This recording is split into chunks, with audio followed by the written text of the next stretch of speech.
Europeans watching NASCAR, or two guys from Germany and Italy talking about their most passionate motorsports series, NASCAR, NHRA, IndyCar, IMSA, and whatever we find for that show. And this is episode number 1, and we are just days away from the Daytona 500, the season opener of NASCAR in 2022, and we had already the clash in the LA Coliseum, a super short track without any banking, 2.5 degrees. And we need to talk through all those topics we had in the recent weeks, Gian.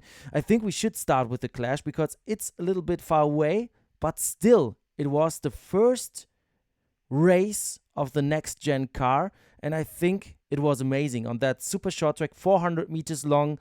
It was amazing with the heat races, with the last chance qualifier, with the 150 lap final, with Joey Logano winning the race against Kyle Busch. I think for me it was entertaining, it was great, it was something different. What is your opinion on the clash?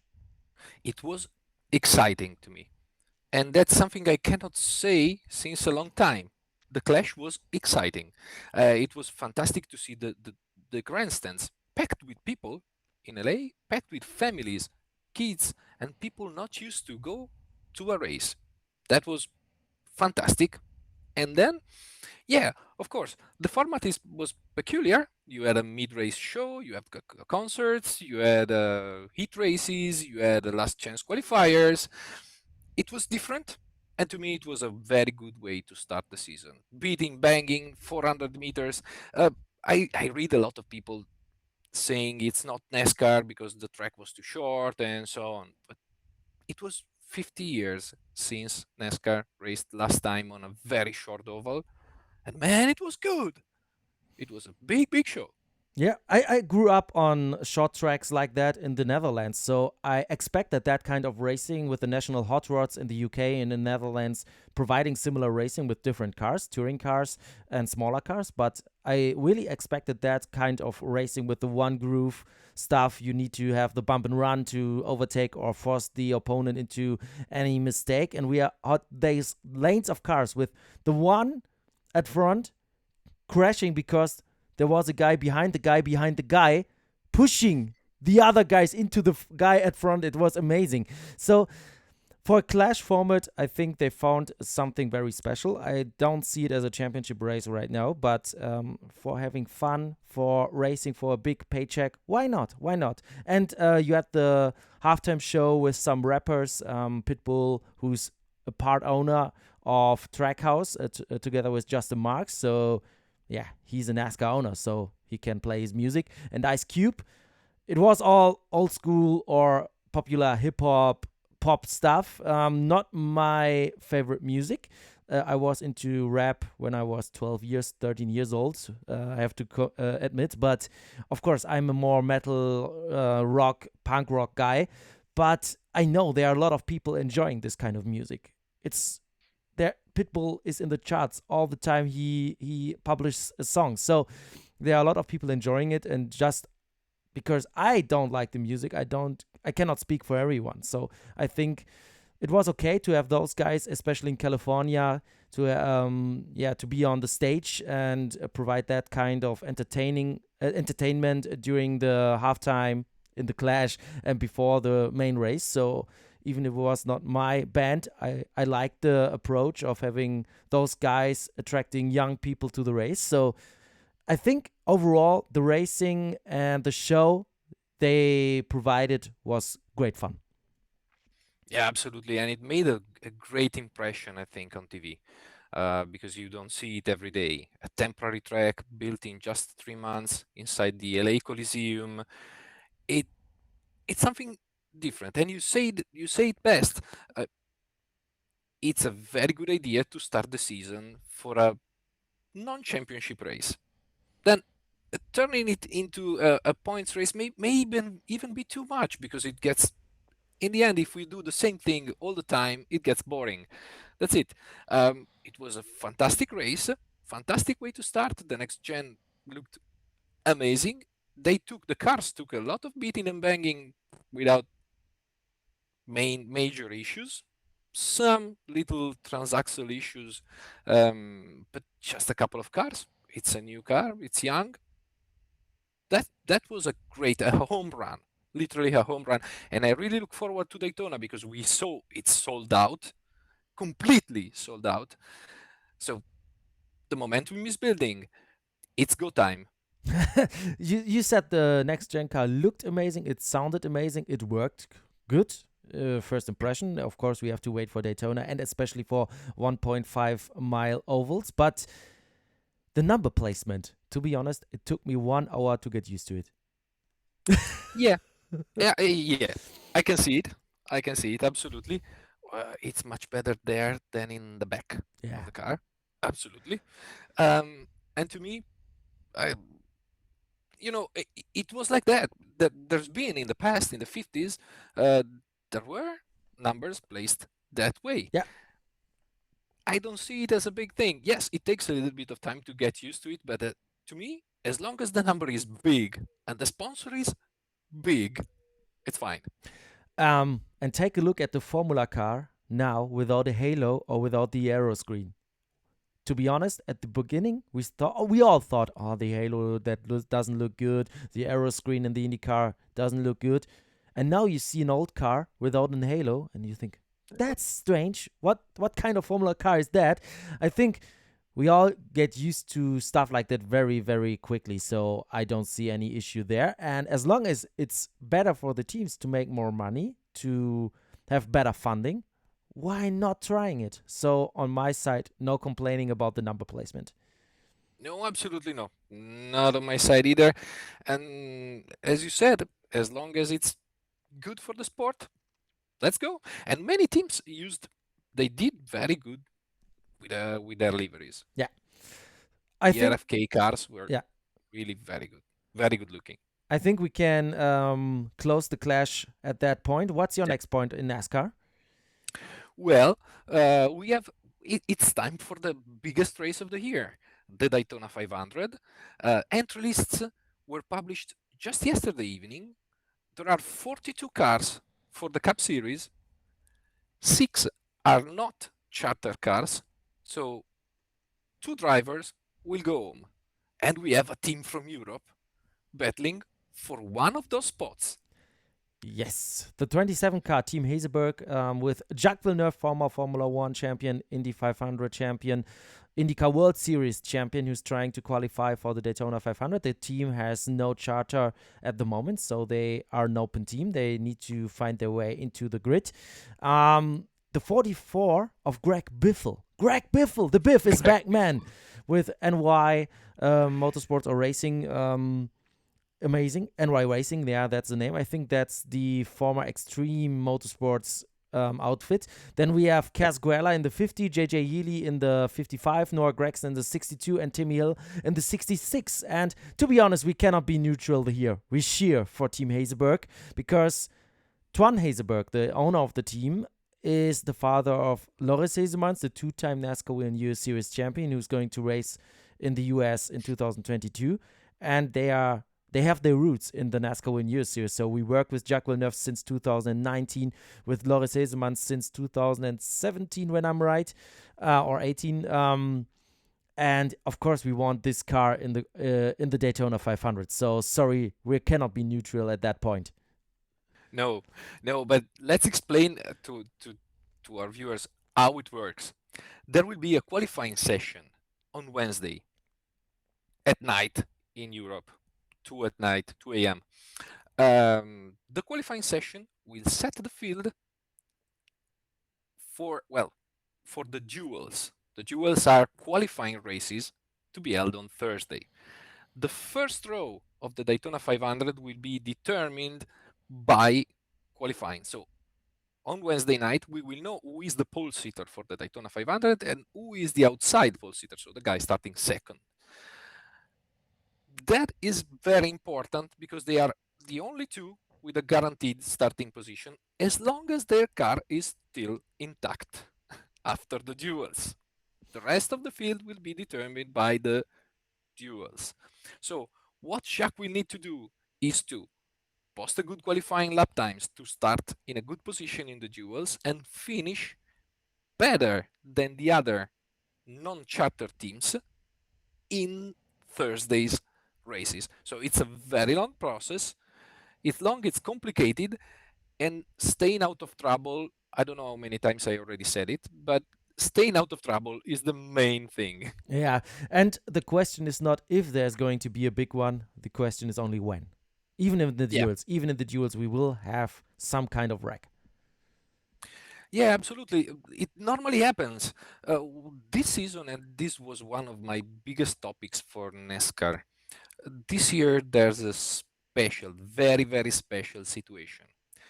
With the global supply chain problems, teams are a little bit short on parts and spare cars. This may lead to an attitude, to a different attitude. Drivers may tend to preserve their cars. So qualifying is not an issue, of course. In the duels, especially in the duels, they will try to stay out of trouble. We may see more drivers lag in the back and just wait for the race to come to them. I I have this little, I don't know, I'm not worried for the Daytona 500, but maybe there will be some more patience, especially in stage one and stage two of the Daytona 500, because many teams will have to take their cars, their Daytona car, and this is extremely, very new. They will have to take their Daytona car to Las Vegas, to the next race. Yeah. It's not to the west wing. And that is a key. If they can, if they really have to crash the car, it must be for the win. Yeah. And there's a tradition that is not longer in place for this Daytona 500. Normally, the winning car of the Daytona 500 will be displayed at the Daytona International Speedway for 1 year in the shape it crossed the finish line. And we saw cars torn apart with confetti on it and stuff like this standing there. But this time, the teams do not have enough chassis for that tradition, so they will take the winning car to the next race. So the chassis is still there. And the Daytona International Speedway will take a testing car of the next gen testing stuff, and they will put a replica livery on it so it looks like the winning car. So this tradition is not in place because of the problems we have as a supply chain that you were telling us. So it's different. The next gen era is starting with a new car, with a revolutionary car. No more H pattern gearbox. We have independent rear axle. We have a lot of stuff coming new into the sports. It's a modern car, but we still lack of spare parts. So this is going to be very interesting in terms of how they are going to, doing the strategies for the Daytona 500. That's, of course, something very different in the Xfinity and Truck Series because the cars did not change there. We, of course, watch the Truck and the Xfinity races too. But I think we will focus this week on the Daytona 500. What do you think? Who's going to be the favorite for the Daytona 500 in this next gen cars? Because I think this is going to be a very tough question. If you have now the winning tip, I think you can earn a lot of money. Yeah, I absolutely have no idea whatsoever. But if we can rely on some teams to be very good on super speedways, the usual names, Danny Hamlin, probably Joey Logano, and the Penske crew, they are always good. I don't know you, man, but I have really no clue whatsoever. It's the one race in which my fantasy team will be randomly picked. It doesn't matter. I think I have a good story that connects with those winning picks.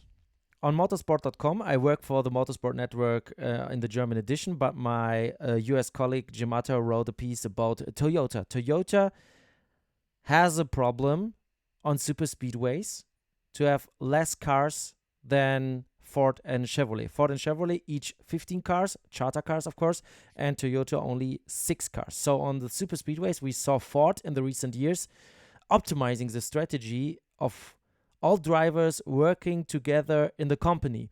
Chevrolet has the same amount of cars on the grid, so they can do the strategies as well. But Toyota, with 6 cars, it's quite hard to find a good partner in drafting and find the way into the pits together to have a good drafting train afterwards and stuff like this. But Toyota won, I think, 3 of the last 5 Daytona 500s with Denny Hamlin doing amazingly. So even if Ford and Chevrolet have some advantage in numbers, Toyota knows exactly, especially Joe Gibbs Racing, how to win that race. So we cannot even count out Toyota because of the numbers. At Talladega, it looked a little bit different in the last years. But yeah, even with 6 Toyotas, charter Toyotas, they are still in the competition, in the contention of the win. So I don't see any favorites here. And it depends on who's adapting best to the new car. And I think there's one guy at Penske that may have a little bit of an advantage, and that's Austin Cindric. He's a GT3 driver. He's a rallycross driver. He knows modern cars very well. So I think Austin Cindric may be a very interesting young guy to watch in the 2002 NASCAR Cup Series season. In the number 2 car, he's the guy stepping in for Brad Keselowski, who, took the 6 car of Roush Fenway Keselowski racing now. Um, definitely interesting. And as you said, on motorsport.com, you can find an article about Toyota wanting to add a team. They have a problem now finding the right partners, because most of the top teams are already strictly tied with other manufacturers. So they were happy to expand Danny Hamlin's team's program to 2 cars. Adding Kurt Busch is absolutely a killer move. Yeah. But it's going to be interesting, because with 36 charters available, they are going to look in the next few years to add at least a couple of cars. Who's going to move? Not easy. Not easy. Yeah, and they still want to wait until the problems with the supply chain is solved. So they said we cannot add a team right now because we are short on resources. So it's going to be 2023, 2024. Toyota is looking to add another team. We see if it's a smaller team they want to build up, or if it's a bigger team that is somehow not happy with the current manufacturer and they can land somehow a magic deal. We will see. But we have to keep an eye on Toyota adding a team in the future. But for the Daytona 2022, we still have the 15 Chevrolet charters, 15 Ford charters, and only 6 Toyota charters. And this is going to be interesting in this year's Daytona 500. I wanted to add one thing regarding supply shortage, and that is that the car versatility. So the next gen car adopts a completely different concept. So while in the past a team could go with 15, 16 chassis, each one of them purpose built for a kind of track. So you add the super speedway cars were the super speedway cars, and different chassis, different concept, bending, trying to work in the gray area of the rules as much as possible to fit that specific kind of track. From 2022, they will have a limited, if I'm not mistaken, it's 7 number of chassis they can register to NASCAR. So those 7 cars, I really hope they are 7, they have to work out for the whole season. Yeah. So according as reported on Sirius XM, the crew chief of the number 24 car said, yes, we're gonna take the Daytona car to the west swing, but it's gonna be doable because they have a chassis they buy, they don't build it anymore. All the parts are bought from official suppliers, so they take the chassis, they bolt on the front clip and the end clip, so the front part of attached to the chassis and the back part, and they go racing. It's not purpose built anymore. You can still work on details, of course, but it's a completely different approach. Yeah. So it's a disadvantage not to have a specific car, of course, but it's doable. And the costs go down. And this is the main reason Yeah. NASCAR introduced the next gen car in this way. They want the costs to go down on the same level as IndyCar. I think this is the aim, the goal. And yeah, having parts that are coming from one supplier always reduces the costs. And if you don't have the costs for development and stuff like this, and this is the most biggest part, you spend money to develop those special parts. If you cannot develop anymore, you have those spec parts all over the place. Of course, the costs will go down. That is at least the plan NASCAR is following. So we will see if this turns out as a good plan in the end. So we have to wait for the end of this season. Let's go to the next topic.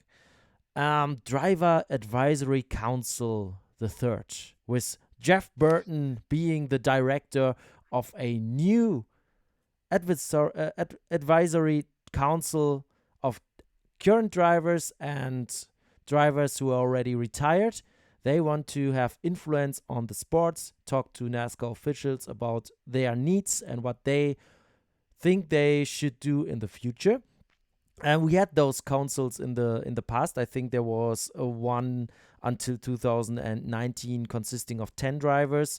And before that, 1969, was it, at Talladega, when we had a couple of guys not racing, boycotting NASCAR, with Richard Petty, the leader of those guys. Even we had one guy trying to have a real union of NASCAR drivers.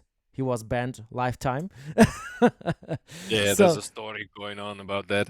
There's a legend about a gun popping yeah, out in the infield, but yeah. yeah. But let's stay at the year 2022. We have Yeah. a new Drivers Advisory Council with Jeff Burton leading this council, with a lot of people involved, and they want to help the sport develop and grow. What do you think of that idea? As long as I'm all for it. I'm all for drivers having some sort of input.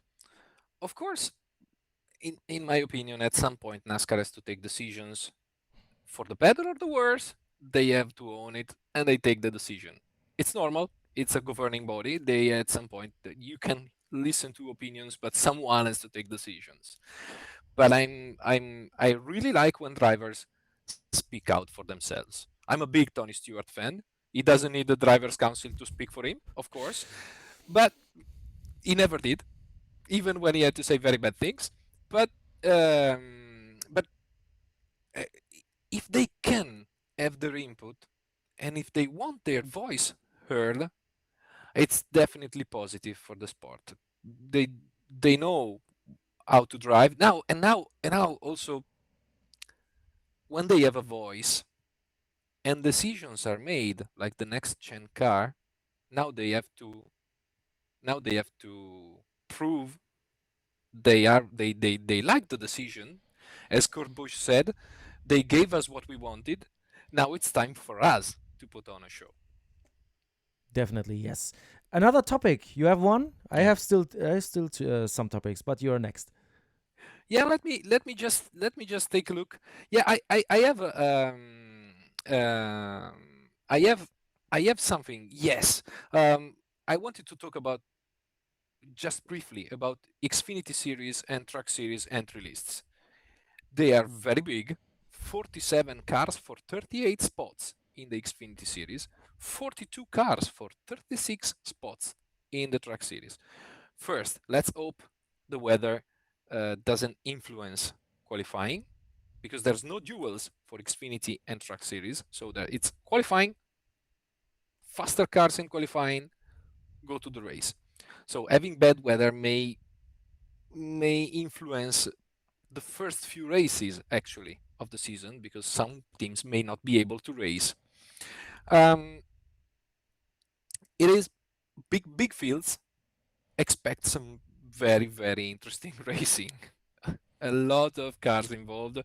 And my particular note about that is Ted Moffitt coming back and entering the truck series with a GMS truck carrying the number 43 and a very fine livery inspired by his grandfather, Richard Petty. Yes, correct. Yeah, very good. I love to see Ted Moffitt back and making his truck series entrance. Speaking of comebacks, we have also Trevor Bayne coming back into the NASCAR Xfinity Series with Joe Gibbs Racing for Yeah. 7 races. I think he lost his cup right back in 2018, so Trevor Bayne is also back. Let's see what he's doing in those 7 races. Maybe interesting. Yeah, and he's back with a very good team, Joe Gibbs Racing. Yeah. Very good choice. Also, Trevor is a great guy. He won the Daytona 500 just after his 20th birthday, the youngest driver ever to win the Daytona 500. It's really good to see him back. He's also has personal health issues. He's been diagnosed with multiple sclerosis. So there's a story there, and I'm really happy to see him back. Really. Yeah. I read the article on racer.com about the Busch Light Accelerate Her program for women in NASCAR. We have $10 million over 3 years for drivers older than 21 years, in all national or lower part series of NASCAR. So if you're in the official NASCAR series, you can take part of the in the program. We have Jennifer Jo Cobb, Tony Breidinger, Natalie Decker, Amber Balsian. I hope I really have the right pronunciation here. Brittany Zamora, Stephanie Moyer, Melissa Fifield. So these are the 7 women who are in that program. Haley Deegan is 20 years old, so she cannot take part in the Busch Light Accelerate Her program. I think the 21 is because of drinking beer, right? Yeah, I suppose so. Man, this seems so odd in my view because I'm German. Okay, no, we are allowed to drink beer when we are 16. So yeah, but I was in Daytona twice, 2018 and 2020. When we were there, 2018, I was 28 years old. My wife 26, and she ordered a big Busch, the almost 1 liter can, and they didn't want it to the real Busch, not the Busch Light, the Busch, and they didn't want it to sell her the big one because, oh man, you're a woman, a girl, you cannot drink that big that beer. And I'm sorry, I'm from Germany. Oh, sorry. Here you have your Busch. Here a second one. Yeah, that was odd. But okay, come on, different story. Let's go back to the program. $10 million for track time media training funding for 7 women in motorsport. Let's break it down. 10 million divided by 3 divided by 7, it's about 500,000 per person. I think they will change the amount depending on in which racing series you're currently competing, but I like the idea. Busch, of course, has a good marketing gag there. No, sorry, it's not a gag. Have a good marketing strategy there. That's what I wanted to say. Of course, they are helping women in motorsports that are still struggling to find the way to the top. They are there to help them with a lot of money, 10 million. This is a big check. And, of course, they have good publicity. And the women, they had nothing before, and now they have something. So basically, it's a win-win situation for the brand and for those women racing in NASCAR. So on my side, there's nothing to complain. Let's see what Busch is doing marketing-wise with those women over the season, what they're doing to get them more into the focus, to help them improve on track in the media part, and also in finding more sponsors to lift them up in the national series. But I think overall it's a very nice program Bush is creating here for women in NASCAR. What do you think? Yeah, it's a fantastic initiative, and to me the money is the lesser part, kinda, because of course you need much more money to compete at Cup Series level or Xfinity Series level, of course. But uh, the key may be this initiative could be a catalyst. So involve more companies and start turning the wheel for women in motorsports at high level. So I think it's a very clever initiative from Anheuser-Busch. It's a very good way to put the company in a good position, as well as promoting the sport in general. And I really hope that it serves as a catalyst and more companies follow this model and combine into creating really a forward movement. The more the better, for sure. Totally agree. Yeah, More diversity would be nice in NASCAR, and we saw um, a nice program back a few years ago in the NASCAR Gander Outdoors Truck Series when Gander Outdoor said to all teams who had no main sponsor, okay, put on our livery and we give you at least some money. Those teams were also happy because they had zero at the beginning and they got something from nowhere. Just put yeah, delivery on there, and this is on a whole different level. Bush is investing 10 millions, and this is something you should always have in your head. Investing. This is not giving yeah, away. This is not a gift. They want, of course, sales of their products. Of course, they invest the 10 millions and they hope that they get back more than 10 millions with the marketing flow that is created by this program. But on the other side, they are not wasting this 10 million in stupid marketing strategies, but in helping really talented drivers reaching the top of NASCAR. And so I'm all for it. yeah. Definitely, man.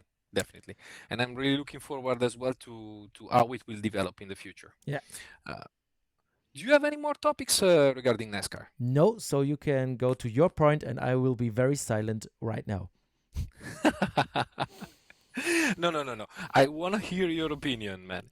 Because the next up, we're gonna talk about NHRA because they have the first race of the season, the Pomona Winter Nationals, this weekend at Pomona, LA, California.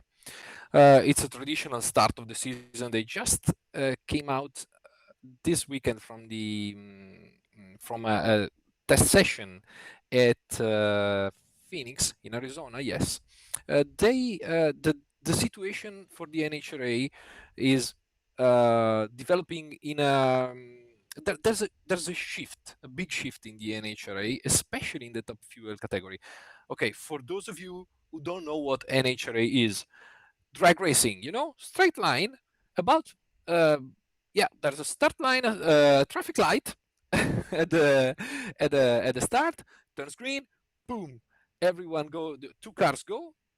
Yeah, Yes. I need to interrupt you at that point. I was at the Nitro Yeah. Olympics at Hockenheim a few years ago, and Jörg Great Bensemann, event.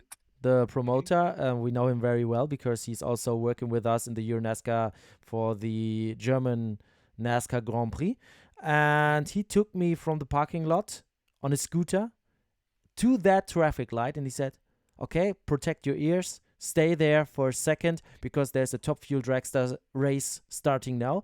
So there were VIP guests on a little grandstand behind the cars, but I was standing next to the traffic light. And when it went from red to green, I wasn't able to breathe anymore for at Yeah. least 4 or 5 seconds. It felt like my organs were moving inside my body, trying to hide somewhere and to survive. It was a feeling I've never had before when those cars exploded. It was exploded next to me, left and right. I thought I'm going to die. Really, it was such a strange feeling.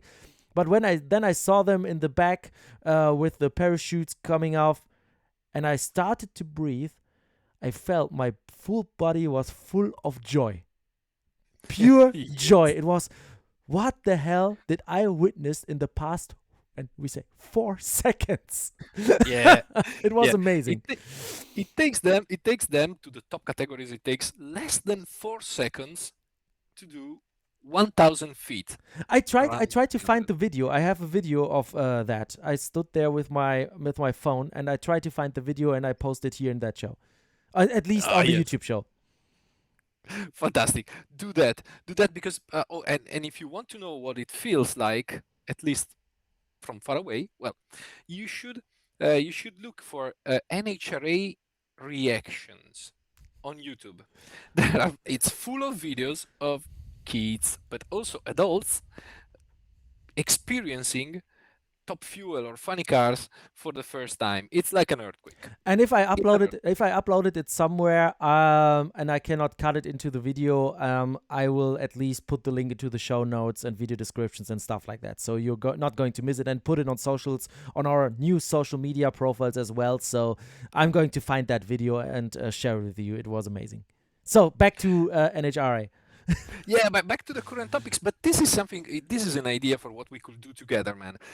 If you have, if you have questions, we could explain topics, general questions about the series we are following. We could explain them topic by topic. You have your question, send it to us on social media on or under just below here under the in the comments. Just post your question and we will select them and try to explain topics in the next episodes. For now, let's stay to the current news.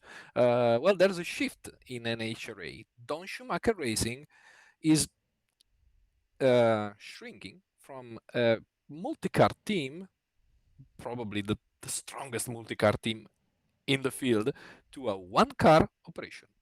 One car, one top fuel for Tony Schumacher, one of the most successful top fuel dragster drivers ever. But I heard of him.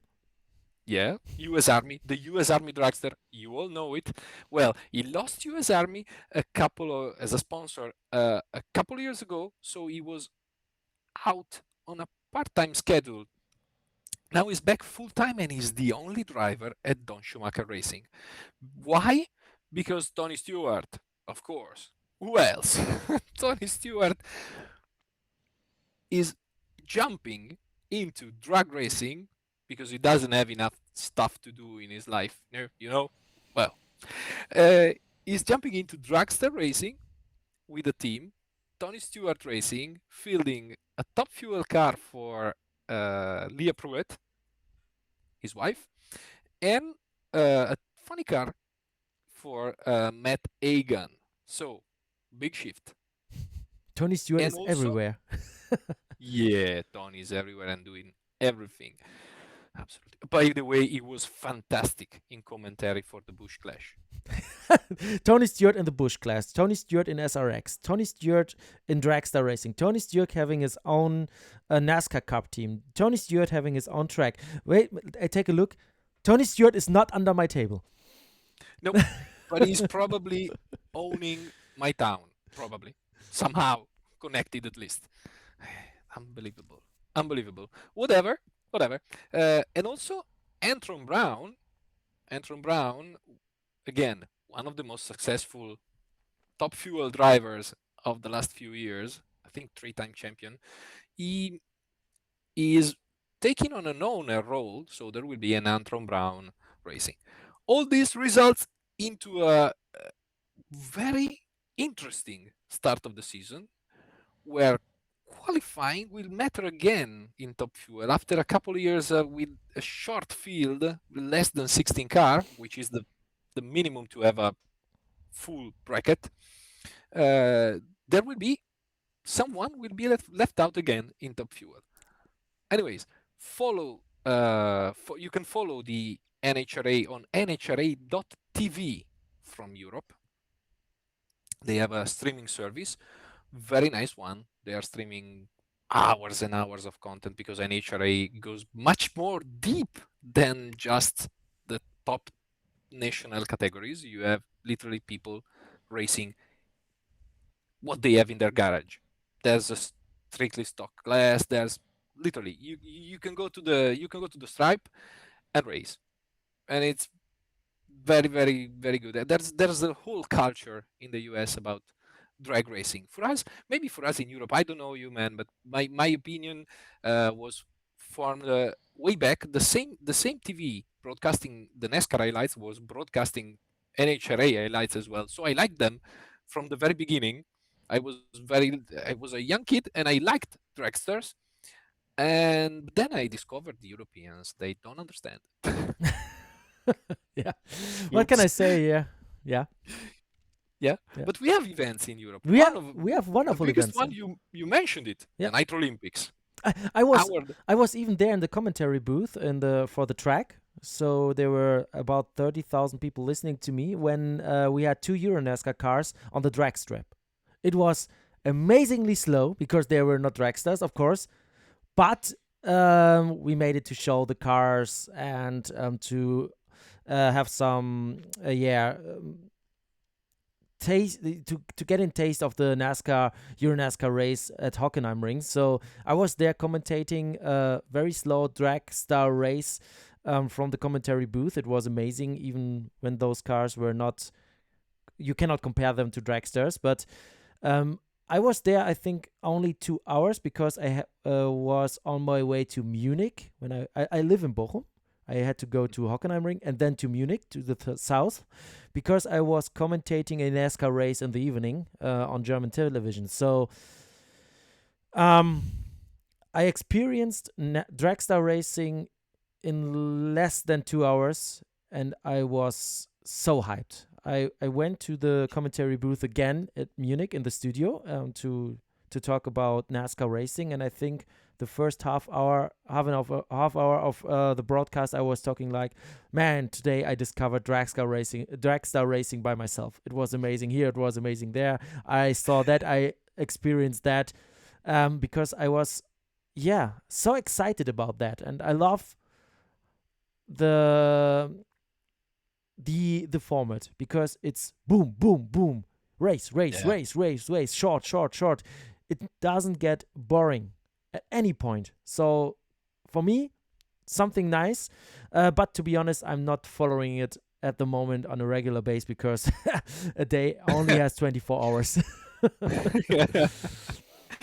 Yeah, and it's really fascinating to see how they intend the sport, and you have to know it's really open. So once again, it's a typical thing in American motorsport. You pay the ticket, you have full access. Yeah. Full access. You can go meet the driver, stay with them because they are working on their cars. Some of them they actually perform technical tasks on their cars, and many drivers they always have a family operated team.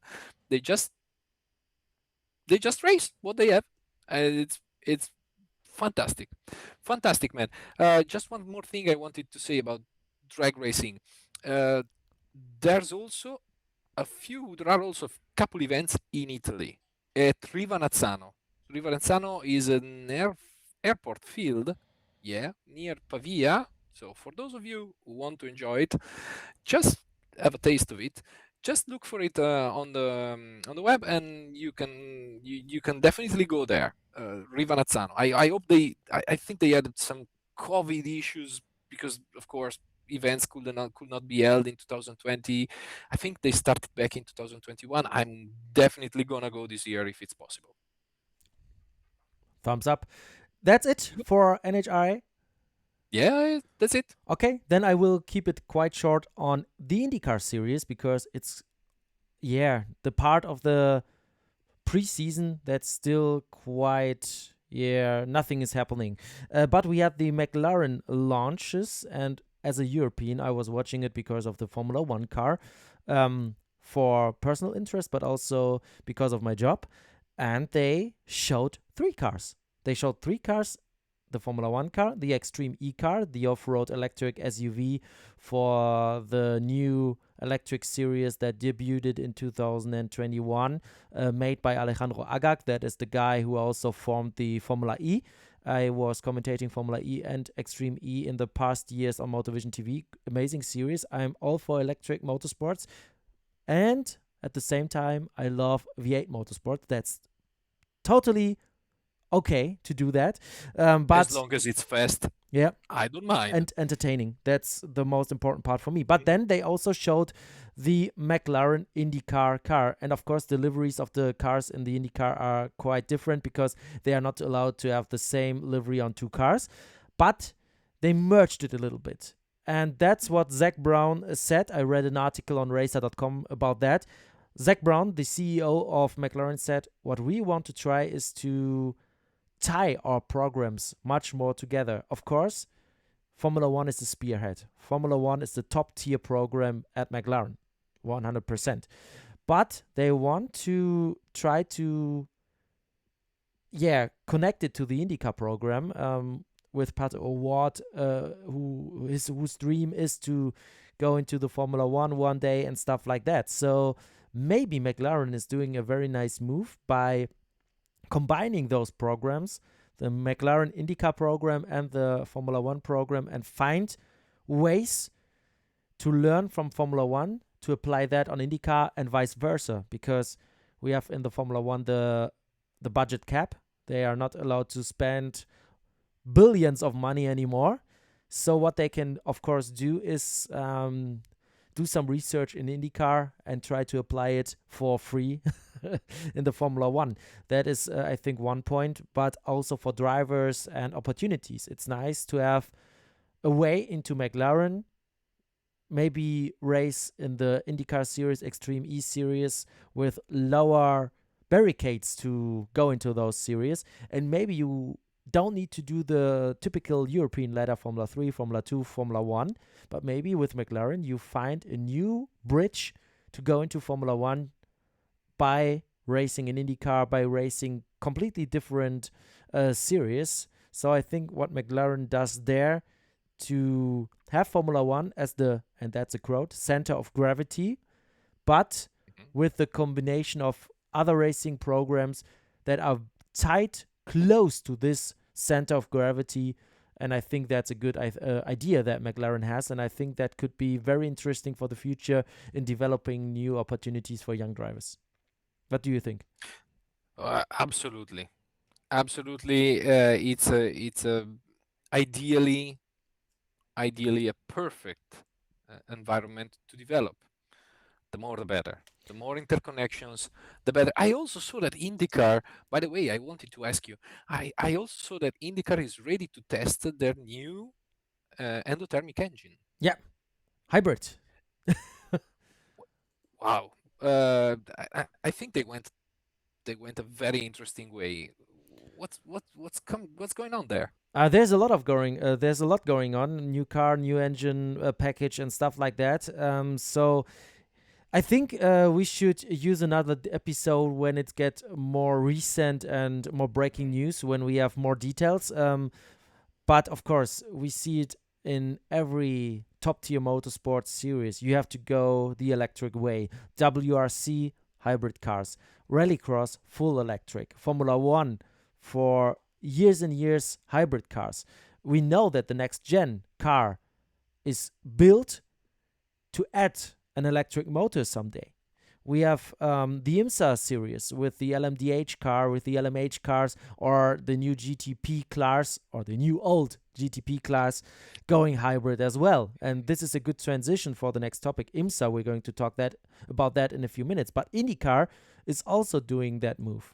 And I think there will be almost no top-tier motorsport series in the world that will not be electrified in the next, let's say, 5 years. So IndyCar is looking for a way to find the right path for the future, and they are having an engine package with a new engine, combustion engine in the electric part. And I think, they're doing the typical way of going hybrid, and they're testing how to use it as a push-to-pass option, on ovals like the Indianapolis Motor Speedway for the Indy 500. How can you produce energy there, and how can you use the energy of the electric motor?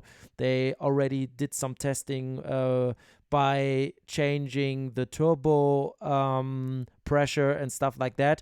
So IndyCar is trying to find an entertaining, strategic way for the drivers to use the electric power and to create some excitement during the races. I think that is a good idea.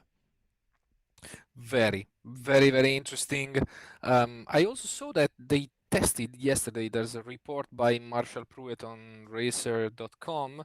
They tested yesterday at Sebring, pre-season test, of course, unofficial times because there's no limit on the push-to-pass power and so on. Colton Herta led the field. Then David Malukas, Romain Grosjean, Joseph Newgarden, Will Power, and so on. 17 cars on the track there, getting ready. There's also a little bit of news coming from IndyCar. They will probably the next test is scheduled in the same day of the Sebring IMSA race. There was a plan to accommodate drivers going to Sebring to come to the test and have some time to test IndyCar as well, but they scrapped it. Looks like they scrapped it again, reported by Racer.com. Looks like they scrapped it because the Chip Ganassi drivers will not go there, and so there will not be Castronevers will not go to Sebring and so on. So there's not enough drivers to put together a separate program for them in the IndyCar test.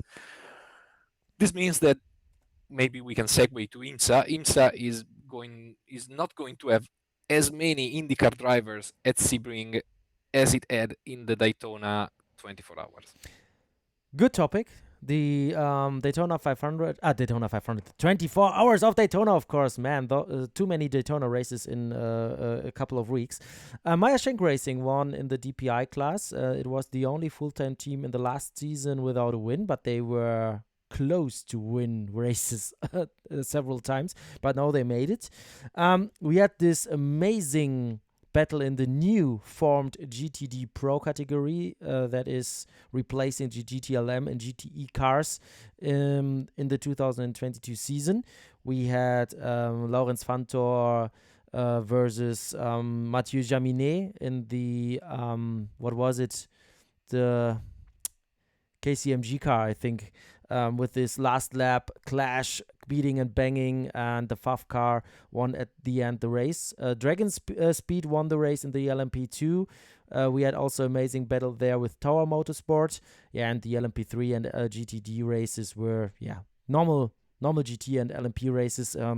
But we had a record field of 61 cars. There was amazing action. I think the 24 hours of Daytona are too far gone that we go too deep into the details there, but I wanted to at least get the most important points and to highlight the battles we had there in the different categories. But what we saw a few days ago was the new LMDh from Porsche, the German car manufacturer, entering LMDh next year, and they revealed the headlights of the car. Now they're going to be piece by piece. Someday we see the door nuts, and maybe we will someday see a little bit of the coloring of the front bumper, stuff like this. No, but those tons of LMDh cars that are coming into IMSA and the WEC, the Endurance World Championship, because now we have a top-tier prototype class combined with the LMH cars like Toyota, Glickenhaus, or Ferrari, or Peugeot. And we have the LMDh ones. Cadillac is coming back, Acura. We have Porsche, BMW, and stuff like this. So is this the new golden era of prototype racing with the hybrid cars, with the LMH and LMDh cars from dozens of different manufacturers? What do you think? Yes, please. Yes. I really hope so from the deep of my heart. I have seen this try to happen too many times. I'm sorry, but I have to take a cautious approach because in the past it failed. Well, didn't really fail, but it it didn't fulfill expectations many times, especially with Akoleman and IMSA not agreeing on going divergent ways too many times. This one may be the good one, and I can't wait, man. I can't wait. Good luck with the balance of performance, of course. Yes. But You read my mind. yeah, good luck with that. Luckily, it's not me to do it. And I want nothing to do with it because it's going to be a mess, a giant, giant headache. If they make it right, then see, my old, I'm a boomer. I'm sorry. I'm a boomer. I don't like balance of performance. But anyways, not my business. I will enjoy it really a lot if they really converge, and if it looks good. It looks extremely good. I also saw Cadillac Yeah. teased their GTP prototype, and it looks fantastic. I think we are going into that topic more when we have more manufacturers revealing their Yeah, cars. And also, we talk more about IMSA when the 12 hours of Sebring are coming closer. So I think this is our interpretation of we have a compact format. We will talk a little bit about US yeah. racing, American racing, and we have now 1 hour of us talking through different topics. So this is compact in a German Italian way. Get used to Yeah, it because we try to provide you an episode every week. If there's a week missing due to private reasons or due to our jobs, we are sorry for that, but we try to keep the weekly base podcast and vodcast on YouTube here. But yeah, there may be 1 or 2 episodes missing here and there because, when we are gone with the Euro or- NASCAR on a track, we may not be able to record a podcast, or if there's something happening in our lives. I hope you're okay with that. But yeah, you will basically be provided with new shows, new topics about American racing. Thank you so much for joining us in our first attempt. I hope you enjoyed it. Leave us a like on whatever platform. Subscribe to our channels on social media, YouTube, Twitch, whatever we have set up there for you to follow all the stuff we're doing. Of course, we try also to provide you some interesting information there. And yeah, up to next week with a new podcast. Europeans watching NASCAR, IndyCar, IMSA, and all the other American racing stuff. My name is André Wiegold. Thanks for joining us. And you, Gian, you have the last words. yeah. Of course, one thing we could do is, and it's very interesting. If you want to try, guys, from home, just send us an audio message on social media anywhere you want, and or a message with your opinion about current news in American racing, and we will read it. Well, wait, there's a condition. It must not be offensive, and you know, try to be try to be respectful. Anyways, my name is Gianluca Guiglia, and I really wish you a great week. See you next week. Ah, you're back. It's super strange because my connection was working, Okay. and I don't know. Well, that doesn't matter.